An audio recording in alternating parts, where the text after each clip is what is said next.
Last Wednesday, Harry called me at work. "Tanya, I have to cancel dinner tonight. My parents flew in from Portugal this morning. They want to meet with me alone about something important." I found this strange. He had mentioned his parents exactly twice in 8 months. Never said they lived in Portugal. Never talked about visiting them or them visiting him. He always changed the subject when I asked about his family. That evening, I drove to his apartment. His Camaro wasn't there. I had been paying the insurance on that car for 3 months. I called him. No answer. I texted asking if everything was okay with his parents. He replied 2 hours later saying they were having a long conversation and he would call me tomorrow. I couldn't sleep that night. Something felt wrong about the whole situation. Harry had been acting different lately. More distant. He used to text me constantly throughout the day, but for the past 2 weeks, his messages had become shorter and less frequent. Thursday morning, I checked Instagram. Harry had posted a photo the night before at Romano's, the expensive Italian place downtown. The caption read, "Family dinner," with a heart emoji. I could see part of a woman's hand in the corner of the photo. Not his mother's hand. The nails were painted bright red with ring designs I recognized. I zoomed in on the photo. The hand belonged to someone young. The rings were delicate, expensive looking. Harry's mother would be in her 50s. This was a younger woman's hand. I had seen these exact rings before, but I couldn't remember where. That afternoon, I went through Harry's Instagram more carefully. I found photos from last year before we started dating. In several of them, he was with a blonde woman named Stella. Her account was public. I scrolled through her recent posts and recognized the rings immediately. She was wearing them in multiple photos. Stella had moved to Seattle 8 months ago for work. That was exactly when Harry and I started dating. Her most recent posts showed her back in our city. She had moved back 3 weeks ago. The same time Harry started acting distant with me, I realized the woman's hand in Harry's restaurant photo belonged to Stella, his ex-girlfriend, the one he claimed meant nothing to him when I had asked about her months ago. Friday evening, I decided to go to Romano's myself. I needed to see what was really happening. I called Harry first to see if he wanted to have dinner there. He quickly said no, claimed it was too expensive, even though I always paid for our meals anyway. I drove to Romano's at 7:30, the same time Harry had posted his photo the night before. I parked across the street and waited. At 8:15, Harry's Camaro pulled into the parking lot. He got out with an older couple and a blonde woman, Stella. I grabbed a hoodie from my back seat and put on a baseball cap I kept in my car. I went inside and asked the hostess for a table. She seated me one table away from where Harry was sitting. I kept my head down and pulled the hood up. They couldn't see my face from their angle. Harry held Stella's hand across the table. The older woman, who I assumed was his mother Priscilla, smiled at Stella warmly. His father Leonard raised his wine glass in what looked like a toast. "Mom, Dad, this is Stella, the love of my life. We're back together," Harry announced proudly. Priscilla clapped her hands together excitedly. "Oh, wonderful, darling. What about that other girl you mentioned, Tanya?" Harry laughed loudly. Leonard joined in, chuckling as he sipped his wine. "That pathetic girl? She's just my walking ATM. I've been using her for months while I got Stella back. She pays for everything." I pulled out my phone and started recording audio under the table. I needed to capture this conversation exactly as it was happening. "My car, my clothes, even my phone bill. She covers it all," Harry continued. "I'll dump her next week once Stella moves back in with me." Leonard nodded approvingly. "You're smart, son. Why work when some desperate girl will pay for everything? That's using your head." All four of them burst into laughter. "I can't believe she actually fell for it. You told me she was pretty, but I didn't think she'd be this gullible." "Pretty desperate," Harry replied. "She thinks I love her. Keeps talking about us moving in together, getting married someday. I just nod and smile while she keeps paying my bills." Priscilla leaned forward with interest. "How much money has she given you in total, sweetheart?" Harry calculated in his head. "Around 4,000 so far.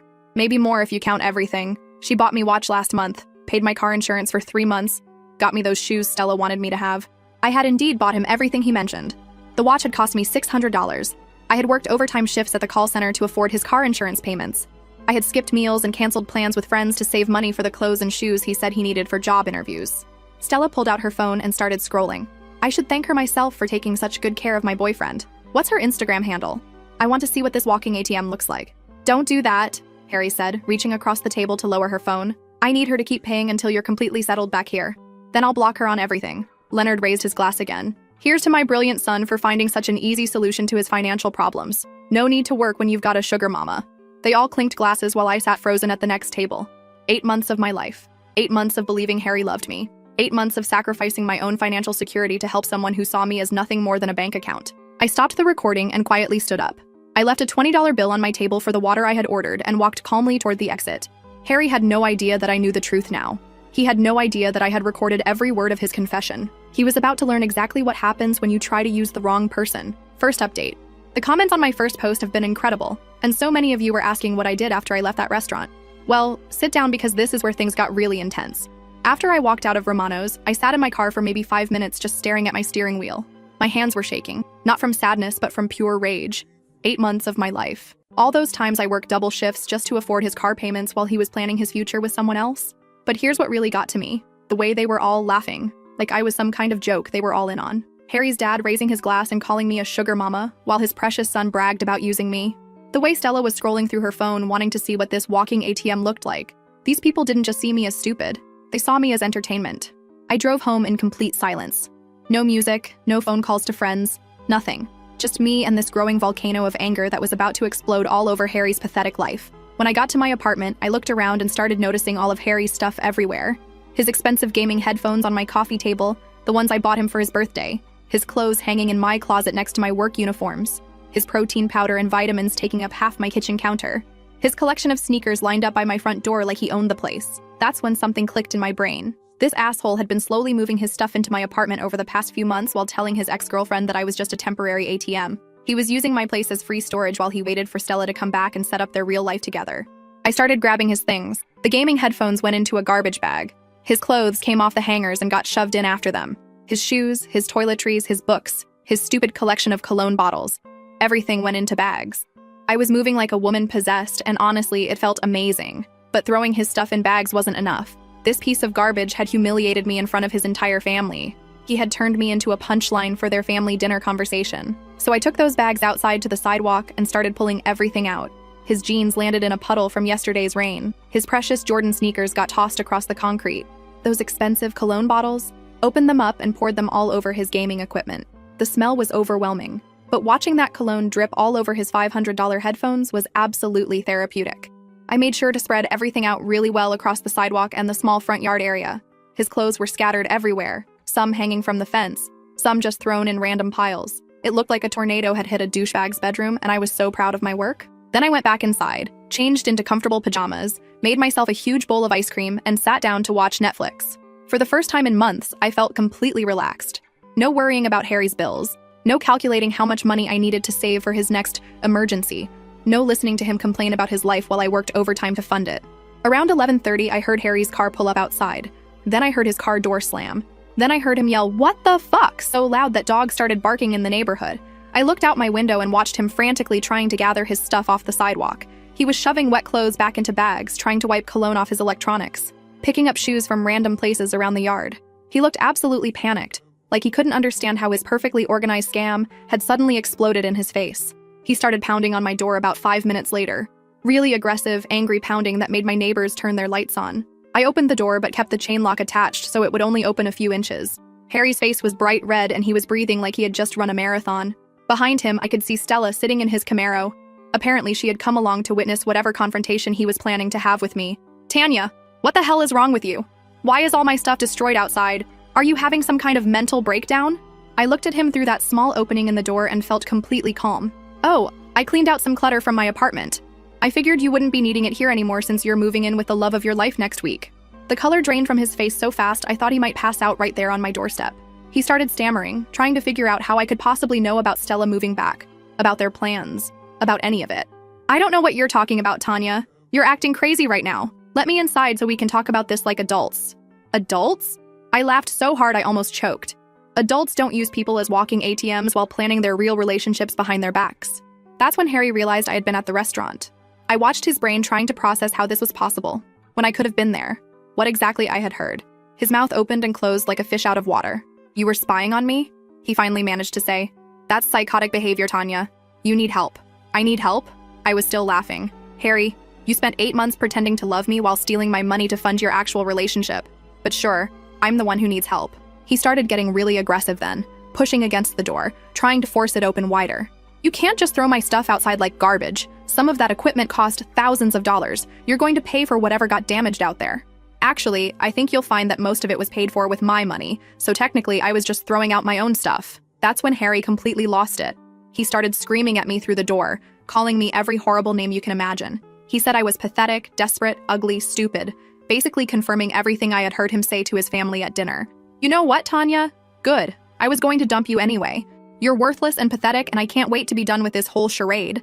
Stella and I have been laughing about how easy you were to manipulate this entire time. I could hear Stella in the car telling him to calm down, probably worried about the neighbors calling the police. But Harry was on a complete rampage now, saying things that I'm pretty sure the entire street could hear. You think you're so smart, but you're just a sad, lonely girl who was willing to pay thousands of dollars for a guy to pretend to love her. At least now I don't have to keep pretending that touching you doesn't make me sick. That last part actually made me smile. Because Harry had just confirmed every single thing I had suspected about him, and now I had neighbors as witnesses to what kind of person he really was. I closed the door and turned off all my lights. Harry kept pounding and yelling for another 10 minutes before Stella finally convinced him to leave.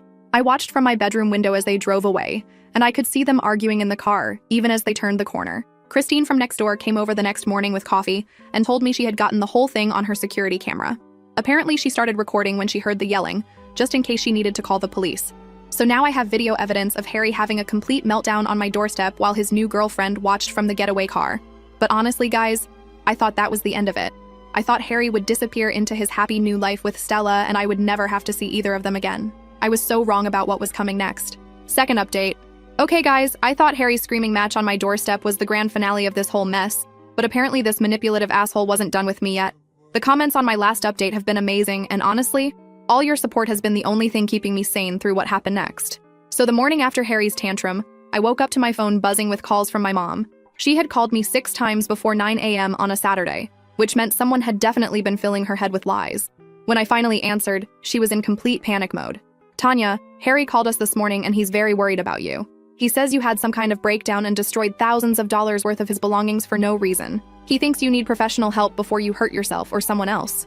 I could not believe this piece of garbage had called my parents to make me look like the crazy one. He was trying to turn my own family against me after I caught him red-handed planning his future with another woman while using my money. My mom kept saying Harry had sounded so genuinely concerned and that destroying someone's property wasn't how mature adults handled breakups. She wanted me to come over Sunday to discuss how I was going to apologize to Harry and pay for everything I had damaged. I hung up on her, which probably just proved Harry's point about my unstable behavior.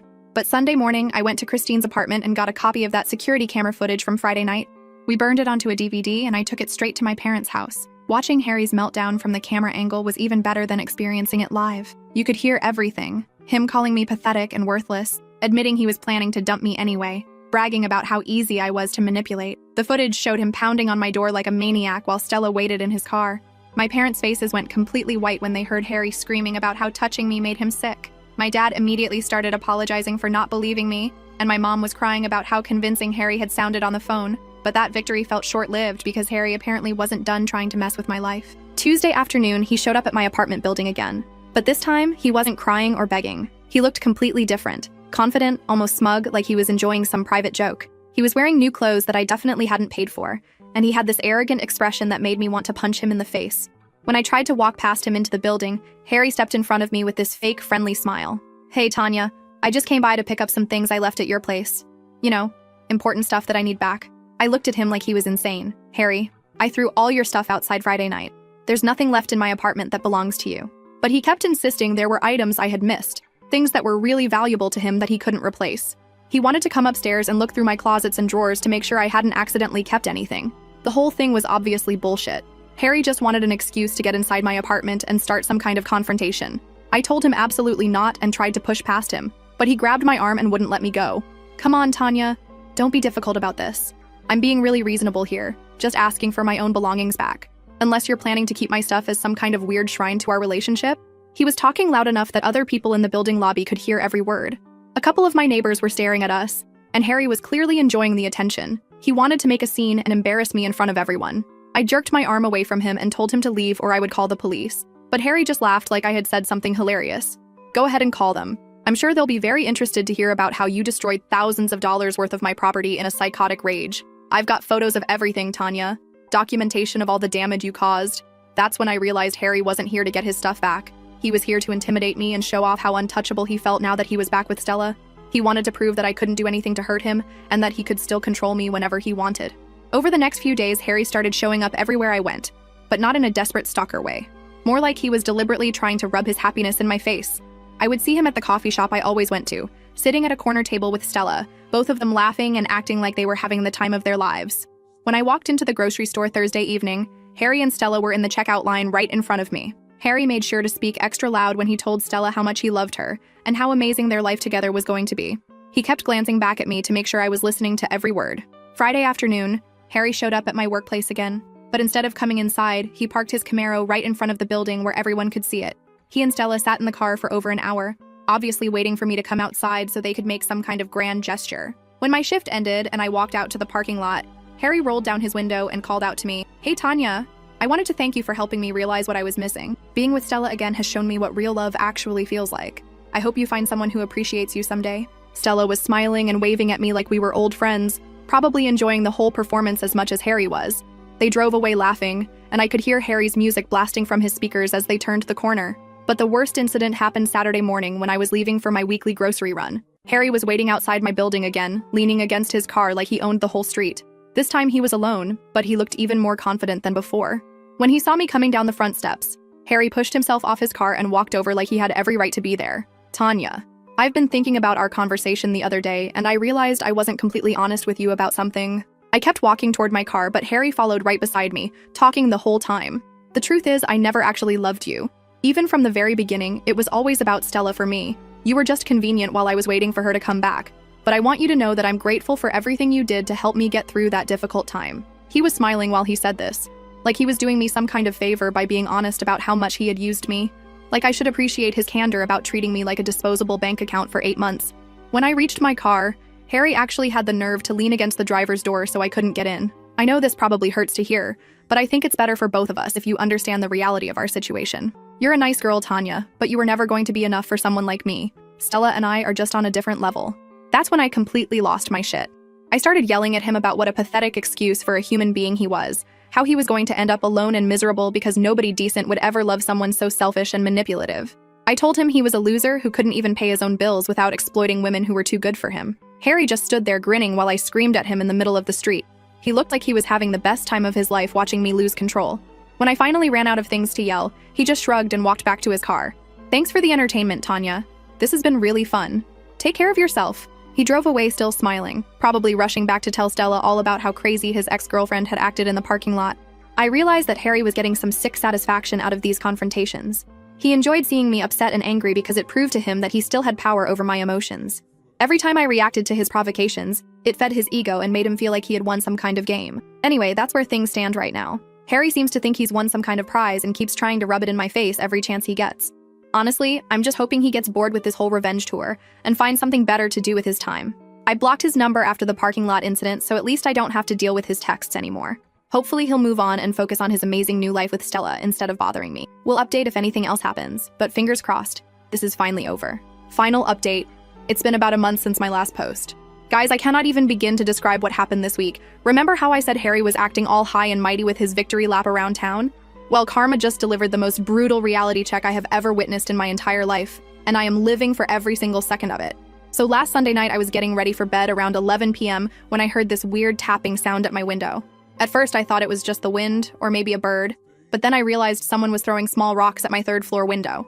I looked outside and saw a figure standing on the sidewalk below, in what looked like the worst rainstorm we've had all month. It was Harry, soaking wet, no umbrella, no jacket, just standing there in the pouring rain throwing pebbles at my window like some kind of pathetic romantic movie scene. Except instead of looking like a charming love interest, he looked like a drowned rat who had been sleeping in his car for a week. I opened my window and yelled down at him to go away before I called the police. But Harry started shouting back up at me, and guys, what he said made my entire month. "Tanya, please, I need to talk to you. Stella is gone. She took everything and disappeared. I have nowhere else to go."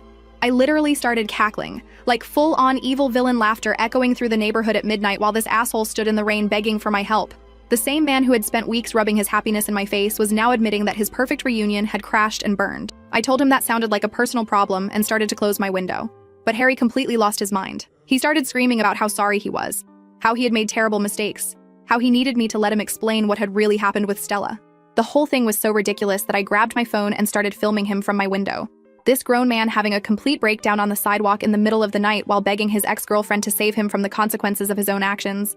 After about 10 minutes of listening to Harry's sob story from 3 floors up, I finally told him to come inside before the neighbors called the cops on both of us. Not because I felt sorry for him, but because I was dying to hear exactly how spectacularly his life had fallen apart. When Harry walked into my apartment lobby, he looked even worse up close.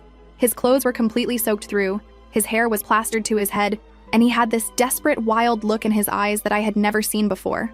We went up to my apartment and I made him stand on the mat by my front door so he wouldn't drip all over my carpet. Then I sat down on my couch with a cup of tea and prepared to enjoy the best entertainment I had ever been offered.